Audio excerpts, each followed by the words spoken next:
Assalamualaikum warahmatullahi wabarakatuh. Perkenalkan, nama saya Oktavia Dilestari dengan NIM C1C021022.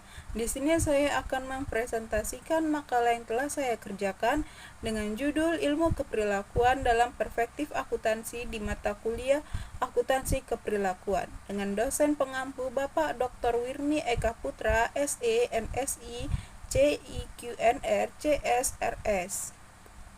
Baik, langsung saja ke materi yang pertama, ialah mengapa perlu mempertimbangkan aspek keperilakuan pada akuntansi. Karena untuk meningkatkan ekonomi pada suatu organisasi dapat digunakan untuk menjadi dasar dalam memilih informasi yang relevan terhadap pengambilan keputusan. Keterampilan matematis sekarang ini telah berperan dalam menganalisis permasalahan keuangan yang kompleks. Begitu pula dengan kemajuan dalam teknologi komputer akuntansi yang memungkinkan informasi dapat tersedia dengan cepat. Tetapi, seberapa canggih pun prosedur akuntansi yang ada, informasi yang dapat disediakan pada dasarnya bukanlah tujuan akhir. Kesempurnaan teknis tidak pernah mampu mencegah orang untuk mengetahui bahwa tujuan jasa akuntansi organisasi bukan hanya sekedar teknik yang didasarkan pada efektivitas dari segala prosedur akuntansi, melainkan bergantung pada bagaimana perilaku orang-orang di dalam perusahaan, baik sebagai pemakai maupun pelaksana. Akuntansi adalah tentang manusia, ialah berdasarkan pemikiran pelaku manusia dan faktor sosial secara jelas didesain dalam aspek-aspek operasional utama dari seluruh sistem akuntansi. Belum pernah ada sudut pandang semacam itu, dan para akuntan belum pernah mengoperasikan perilaku pada suatu yang vakum. Sedangkan akuntansi adalah tindakan, ialah dalam organisasi semua anggotanya mempunyai peran yang harus dimainkan dalam mencapai tujuan organisasi. Peran tersebut bergantung pada seberapa besar porsi tanggung jawab dan rasa tanggung jawab anggota tersebut terhadap pencapaian tujuan. Materi yang kedua ialah bagaimana dimensi akuntansi keperilakuan.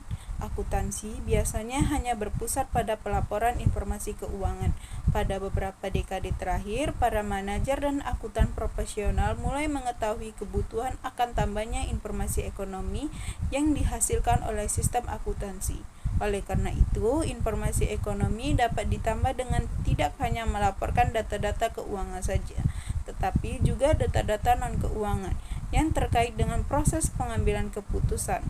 Berdasarkan kondisi ini, adalah wajar jika akuntansi sebaiknya memasukkan dimensi-dimensi keperilakuan dari berbagai pihak yang terkait dengan informasi yang dihasilkan oleh sistem akuntansi. Dimensi akuntansi keperilakuan terdiri dari dua macam. Yang pertama ialah lingkup akuntansi keperilakuan. Ruang lingkup akuntansi keperilakuan sungguh luas yang meliputi antara lain: 1. Aplikasi dari konsep ilmu keperilakuan terhadap desain dan konstruksi sistem akuntansi. Yang kedua, studi reaksi manusia terhadap format dan isi laporan akuntansi. Yang ketiga, cara dengan mana informasi diproses untuk membantu dalam pengambilan keputusan, pengembangan teknik, pelaporan yang dapat mengomunikasikan perilaku para pemakai data. 4. Pengembangan strategi untuk memotivasi dan mempengaruhi perilaku cita-cita.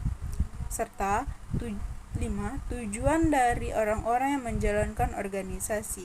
Selanjutnya, yang kedua ialah akuntansi keperilakuan, berpeluas logis dari peran akuntansi tradisional.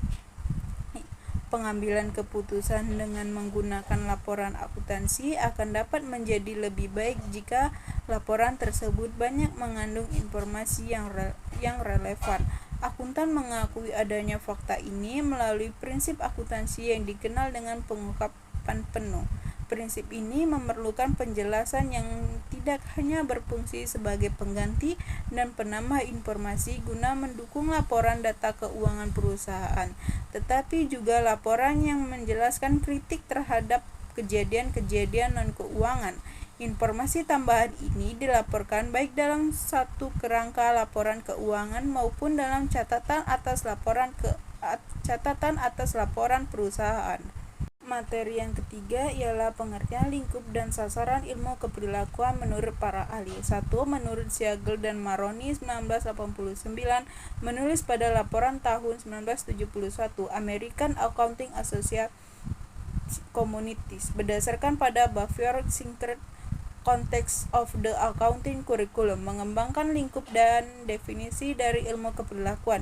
Istilah ilmu keperilakuan adalah penemuan yang relatif baru. Konsep tersebut begitu luasnya sehingga lebih baik lingkup dan isinya digambarkan dari awal. Ilmu keperilakuan mencakup bidang riset manapun yang mempelajari, baik melalui metode eksperimentasi maupun observasi, perilaku dari manusia dalam lingkungan fisik maupun sosial. 2. Bernard Bergson dan G.A. Steiner juga menjelaskan secara singkat mengenai definisi keperilakuan, yaitu sebagai suatu riset ilmiah yang berhadapan langsung dengan pelaku manusia. Definisi ini menangkap permasalahan inti dari ilmu keperilakuan, yaitu riset ilmiah dan perilaku manusia. Ilmu keperilakuan adalah bagian dari ilmu sosial manusia. Ilmu sosial meliputi disiplin ilmu antropologi, ekonomi, sejarah, politik, psikologi, dan sosiologi. Ilmu keperilakuan juga meliputi psikologi dan sosiologi, aspek ekonomi keperilakuan, dan ilmu pengetahuan politik serta aspek antropologi keperilakuan. Materi yang keempat ialah persamaan dan perbedaan ilmu keperilakuan dan akuntansi keperilakuan. Adalah ilmu keperilakuan mempunyai kaitan dengan penjelasan dan prediksi keperilakuan manusia, sedangkan akuntansi keperilakuan menghubungkan antara keperilakuan manusia dengan akuntansi. Para akuntan keperilakuan bertanya-tanya mengenai apa pengaruh dari mengerjakan proses akuntansi ketika individu dan perilaku dikumpulkan, dan apa pengaruh perilaku manusia berdasarkan proses akuntansi. Para akuntan keperilakuan juga merasa tertarik untuk melihat bagaimana keperilakuan dapat mempengaruhi perubahan atas cara akuntansi dilaksanakan, dan bagaimana prosedur laporan akuntansi dapat digunakan lebih efektif untuk membantu individu dan organisasi dalam mencapai tujuannya. Akuntansi keperilakuan diterapkan dengan praktis menggunakan riset ilmu keperilakuan. Untuk menjelaskan dan memprediksi keperilakuan manusia, akuntansi selalu menggunakan konsep, prinsip, dan pendekatan dari disiplin ilmu lainnya. Untuk meningkatkan kegunaannya, sebagai contoh, akuntansi meminjamkan dengan bebas dari ilmu ekonomi, matematika, dan statistik, dan informasi teknik. Materi yang kelima ialah perspektif berdasarkan perilaku manusia, psikologi, sosiologi, dan psikologi sosial. Psikologi merupakan ilmu pengetahuan yang berusaha untuk mengukur, menjelaskan, dan terkadang untuk mengubah perilaku manusia. Sedangkan sosiologi mempelajari orang-orang dalam hubungannya dengan sesama manusia. Psikologi sosial adalah suatu bidang kajian di mana psikologi tetapi memadukan konsep-konsep baik dari psikologi maupun sosiologi. Psikologi sosial memfokuskan pada pengaruh satu-satunya terhadap orang lain. Ketiga hal tersebut, yaitu psikologi, sosiologi, dan psikologi sosial, menjadi kontributor utama dari ilmu keperilakuan. Ketiganya melakukan pencarian untuk menguraikan dan menjelaskan perilaku manusia. Walaupun keseluruhan mereka memiliki perspektif yang berbeda mengenai kondisi manusia, psikologi terutama merasa tertarik dengan bagaimana cara seorang individu bertindak. Fokusnya didasarkan pada tindakan orang-orang ketika mereka bereaksi terhadap stimuli dalam lingkungan mereka, dan perilaku manusia dijelaskan dalam kaitannya dengan ciri, arah, dan motivasi individu. Utamanya, psikologi didasarkan pada seseorang sebagai suatu organisasi. Materi yang terakhir ialah beberapa hal penting dalam perilaku organisasi. Ada hukum-hukum dalam ilmu fisika, kimia, serta astronomi yang konsisten dan berlaku dalam kisaran situasi yang luas. Hukum-hukum ini memungkinkan ilmuwan untuk melakukan generalisasi atas tarikan gravitasi atau dengan percaya diri mengirimkan astronot ke luar angkasa untuk memperbaiki satelit. Tentu saja hal itu tidak berarti bahwa kita tidak dapat memberikan penjelasan yang akurat dan wajar mengenai perilaku manusia atau membuat prediksi yang berlaku. Tetapi hal itu berarti bahwa konsep-konsep perilaku organisasi harus mencerminkan kondisi, situasi, dan kontingensi. Ilmu perilaku organisasi dikembangkan dengan menggunakan konsep-konsep umum dan kemudian mengubah penerapannya pada situasi tertentu. Sebagai gantinya, mereka mengatakan bahwa dalam beberapa situasi, gaya partisipatif jelas unggul, tetapi dalam situasi lain, gaya pengambilan keputusan autokrasi akan lebih efektif. Dengan kata lain, efektivitas dari suatu gaya kepemimpinan tertentu bergantung pada situasi di mana gaya tersebut dimanfaatkan. Teori-teori perilaku organisasional mencerminkan inti yang ditangani oleh teori-teori tersebut. Manusia bersifat kompleks dan rumit, demikian pula dengan teori-teori yang dikembangkan untuk menjelaskan tindakan-tindakannya. 1. Teori peran adalah susunan atau tanggapan perilaku yang kita harapkan dan kehendaki ditunjukkan sebagai peranan sosial. Peran dapat digambarkan secara sederhana, sebagian-bagian dari orang-orang yang berinteraksi satu sama lain. Kedua, ialah struktur sosial adalah studi keperilakuan manusia yang sistematif bergantung pada dua fakta. Pertama, orang-orang yang bertindak secara teratur dan dengan pola yang berulang. Kedua, orang-orang tidak mengisolasikan bentuk, tetapi mereka saling berhubungan satu dengan yang lainnya.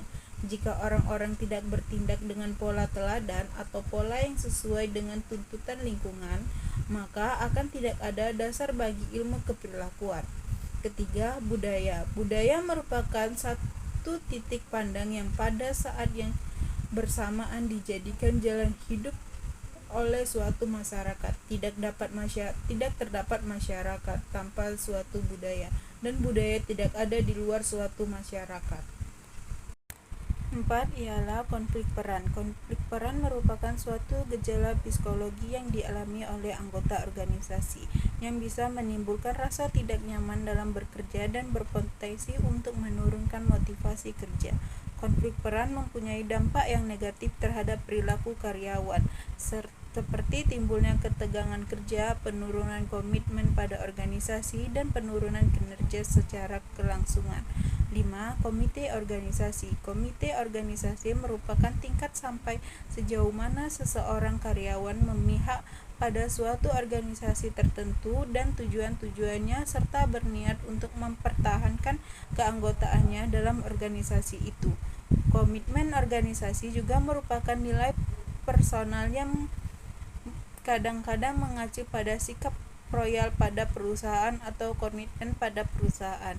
Seringkali komitmen organisasional diartikan sebagai individu yang berhubungan dengan keterlibatan orang tersebut pada organisasi tersebut. 6. Konflik kepentingan. Banyak riset yang menunjukkan bahwa konflik berkepentingan pekerja dan keluarga sangat merugikan karyawan dan perusahaan. Konflik kerja dan keluarga cenderung berpengaruh negatif terhadap kinerja karyawan.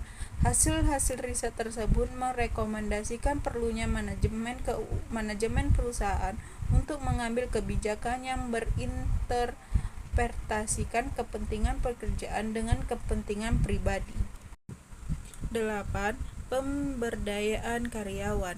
Matsud 2002 menuliskan bahwa terdapat beberapa faktor yang mendorong organisasi dalam melaksanakan pemberdayaan. Beberapa di antaranya adalah tuntunan pelanggan yang semakin tinggi terhadap kualitas produk maupun layanan, jaminan keamanan, perlindungan konsumen, persaingan dalam efisiensi dan inovasi produk, penggunaan teknologi baru yang canggih, peraturan pemerintah, dan lain sebagainya. Baiklah, sekian hasil penjelasan dari makalah saya. Apabila ada kesalahan kata, saya mohon maaf yang sebesar-besarnya. Saya ucapkan terima kasih.